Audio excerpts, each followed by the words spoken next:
Good morning, everyone. This is a kind of daily vlog which tells about a day in my life. চলো তোমাদের সাথে আজকে আমার সকালটা শেয়ার করি। প্রতিদিনের মতো সকালে উঠে ব্রাশ করে ফ্রেশ হয়ে এক গ্লাস জল খেয়ে নিলাম। মাঝে মধ্যে ওয়ার্ম ওয়াটার খাই, বাট প্রতিদিন হয়ে ওঠে না, বাট এক গ্লাস নর্মাল ওয়াটার কিন্তু মাস্ট। এরপর স্কিন আইসিং দিয়ে আমার স্কিন কেয়ার রুটিনটা শুরু করলাম। এই স্কিন আইসিংটা না ইমিডিয়েটলি পাফিনেস কমাতে খুব হেল্প করে। এরপর একটুখানি মিল্ক নিয়ে তার মধ্যে কটন ডুবিয়ে ফেসটা ক্লিন করে নিলাম। Milk is a very good cleanser. আমার না ভীষণ অ্যাকনির প্রবলেম, আর অ্যাকনি স্কার্সগুলো কিছুতেই যেতে চায় না, তাই উইকে একবার করে ডট অ্যান্ড কি ক্লে মাস্কটা ইউজ করার চেষ্টা করি। তো আজকেও তাই করলাম।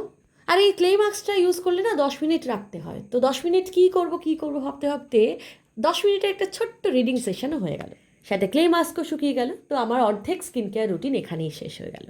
এরপর আমি ইউজ করছি ডট অ্যান্ড কির 72 আওয়ার্স হাইড্রেশন ময়েশ্চারাইজার। এটা আমি আগে ইউজ করিনি, this is my first time experience and the experience is amazing. এটা মাখার সাথে সাথে ইমিডিয়েটলি স্কিনটা প্লাম্পি হয়ে যায়। This is no doubt a good product. এরপর একটু চা বানিয়ে নিলাম। আমার অ্যাকচুয়ালি 11টার সময় চা খাওয়া অভ্যেস, সেটা লিকার হোক দুধ হোক। আজকে দুধ ছিল তো দুধ চা খেলাম। একটু বারান্দায় বসে আকাশ দেখতে দেখতে গাছপালার সাথে চা খাওয়াটা আমার মি টাইম।